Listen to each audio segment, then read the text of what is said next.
ಸಿದ್ದರಾಮಯ್ಯ ಕನಸಿನ ಮಹತ್ವಾಕಾಂಕ್ಷಿ ಯೋಜನೆಗೂ ಕೂಡ ಇಲ್ಲಿ ಕಂಟಕ ಶುರುವಾಗಿದೆ. ಮಾಜಿ ಸಿಎಂ ತವರು ಜಿಲ್ಲೆಯಲ್ಲೂ ಕೂಡ ಅಡುಗೆ ಅನಿಲದ ಅಭಾವ ಉಂಟಾಗಿದೆ. ತಿಂಗಳಿಗೆ 12 ಸಿಲಿಂಡರ್ ಬೇಕಿದ್ದಂತಹ ಜಾಗದಲ್ಲಿ ಅರ್ಧಕ್ಕರ್ಧ ಕಟ್ಟಾಗಿದೆ. 12 ಸಿಲಿಂಡರ್ ಪೈಕಿ ಪೂರೈಕೆ ಆಗ್ತಾ ಇರುವಂತದ್ದು ಕೇವಲ 5 ರಿಂದ 6 ಅಷ್ಟೇ. ಗ್ಯಾಸ್ ಕೊರತೆಯಿಂದಾಗಿ ಕ್ಯಾಂಟೀನ್ ಗುತ್ತಿಗೆದಾರರು ಕಂಗಾಲಾಗಿದ್ದಾರೆ. 12 ಸಿಲಿಂಡರ್ ಎಲ್ಲಿ ಅಥವಾ 5 ರಿಂದ 6 ಸಿಲಿಂಡರ್ ಎಲ್ಲಿ? ಅವಾಗೇನು ಆಲ್ಮೋಸ್ಟ್ ಅಡುಗೆ ಮಾಡೋದೇ ಕಡಿಮೆ ಮಾಡಿದ್ದಾರೆ ಅವರು ಕೂಡ. ಗ್ಯಾಸ್ ಕೊರತೆಯಿಂದಾಗಿ ಕ್ಯಾಂಟೀನ್ ಗುತ್ತಿಗೆದಾರ ಕೂಡ ಕಂಗಾಲಾಗಿದ್ದಾರೆ. ಇಲ್ಲಿ ಸಿದ್ದರಾಮಯ್ಯ ಕನಸಿನ ಮಹತ್ವಾಕಾಂಕ್ಷೆಯ ಯೋಜನೆಗೆ ಕಂಟಕ ಶುರುವಾಗಿದೆ.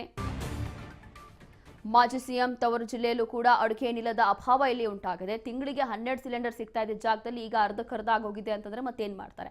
ಕ್ಯಾಂಟೀನ್ ನಡೆಸುವಂತಹ ಆತಂಕದಲ್ಲೇ ಇದ್ದಾರೆ ಮಾಲೀಕರು ಹಾಗೂ ಸಿಬ್ಬಂದಿ. ಸಿಲಿಂಡರ್ ಪೂರೈಕೆಗೆ ಆಗ್ರಹಿಸಿ ಹಾವೇರಿ ಜಿಲ್ಲಾಧಿಕಾರಿಗಳಿಗೆ ಪತ್ರ ಬರೆದಿದ್ದಾರೆ. ಈಗ ನಿತ್ಯ 500 ಜನರಿಗೆ ಊಟ ತಿಂಡಿ ನೀಡುವ ಬಡವರ ಕ್ಯಾಂಟೀನ್ ಇದು. ಯುದ್ಧದ ಪ್ರಭಾವ ಮುಂದುವರೆದ್ರೆ ಬಂದ್ ಆಗುವಂತ ಸಾಧ್ಯತೆ ಇದೆ. ರಾಜ್ ನ್ಯೂಸ್ ಕನ್ನಡದ ಮುಂದೆ ಏಜೆನ್ಸಿ ಮಾಲೀಕರು ಅಳಲನ್ನ ತೋಡ್ಕೊಂಡಿದ್ದಾರೆ. ಹೀಗೆ ಆದ್ರೆ ನಾವು ಎಲ್ಲವೂ ಕೂಡ ಬಂದ್ ಮಾಡಬೇಕಾಗತ್ತೆ ಅಂತ ಹೇಳಿ ಅವರು ಹೇಳಿಕೊಂಡಿರುವಂಥದ್ದು. ಯುದ್ಧದ ಪ್ರಭಾವ ಇನ್ನು 2 ಅಥವಾ 3 ದಿನ ಅಷ್ಟೇ ಇದೇ ಪರಿಸ್ಥಿತಿ ಇತ್ತು ಅಂದ್ರೆ ಯಾವ ಹೋಟೆಲ್ ಉಳಿಯೋದಿಲ್ಲ, ಯಾವ ಕ್ಯಾಂಟೀನು ಉಳಿಯೋದಿಲ್ಲ. ಇಲ್ಲಿ ಇಂದಿರಾ ಕ್ಯಾಂಟೀನಲ್ಲೂ ಕೂಡ ಸದ್ಯಕ್ಕೆ ಇರುವಂತ ಪರಿಸ್ಥಿತಿ ಅಂದ್ರೆ ಕಡಿಮೆ ಬೆಲೆಗೆ ಊಟ ಕೊಡಬೇಕು ಅಂತ ಹೇಳಿ ನಮ್ಮ ರಾಜ್ಯ ಸರ್ಕಾರ ತಂದಿದ್ದಂತಹ ಯೋಜನೆ. ಇಲ್ಲೂ ಕೂಡ ಯಾರು ಈ ಕ್ಯಾಂಟೀನ್ಗಳನ್ನ ನಡೆಸ್ತಾ ಇದ್ದಾರಲ್ಲ ಅವರು ಈಗ ನಮ್ಮ ರಾಜ್ ನ್ಯೂಸ್ ಜೊತೆ ಮಾತನಾಡಿ ತಮ್ಮ ಸಮಸ್ಯೆಯನ್ನ ಹೇಳ್ಕೊಂಡಿದ್ದಾರೆ. ಇದೇ ರೀತಿ ಮುಂದುವರೆದ್ರೆ ಮುಚ್ಚಬೇಕಾಗತ್ತೆ ಅಂತ ಹೇಳಿ ಸಿಲಿಂಡರ್ ಪೂರೈಕೆಗೆ ಆಗ್ರಹಿಸಿ ಹಾವೇರಿ ಜಿಲ್ಲಾಧಿಕಾರಿಗಳಿಗೂ ಕೂಡ ಪತ್ರ ಬರೆದಿದ್ದೀವಿ. ಜಿಲ್ಲಾಧಿಕಾರಿಗಳಿಗೆ ಪತ್ರ ಬರೆದ್ರೆ ಏನ್ ತಾನೇ ಮಾಡಕ್ಕಾಗತ್ತೆ? ಅವ್ರೇನ್ ಮಾಡಕ್ ಸಾಧ್ಯ? ಯುದ್ಧದ ಪ್ರಭಾವ ಹೀಗೆ ಮುಂದುವರೆದ್ರೆ ಬಂದಾಗುವಂತ ಸಾಧ್ಯತೆ ಇದೆ.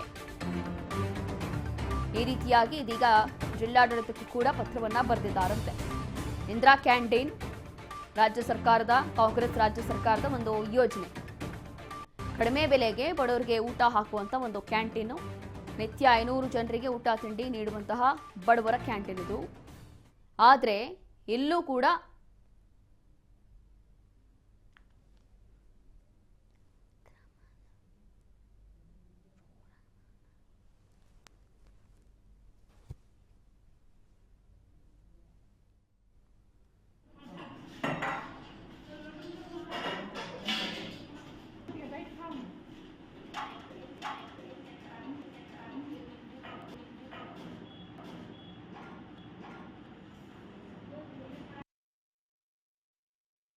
ಬರ್ಕೊಂಡು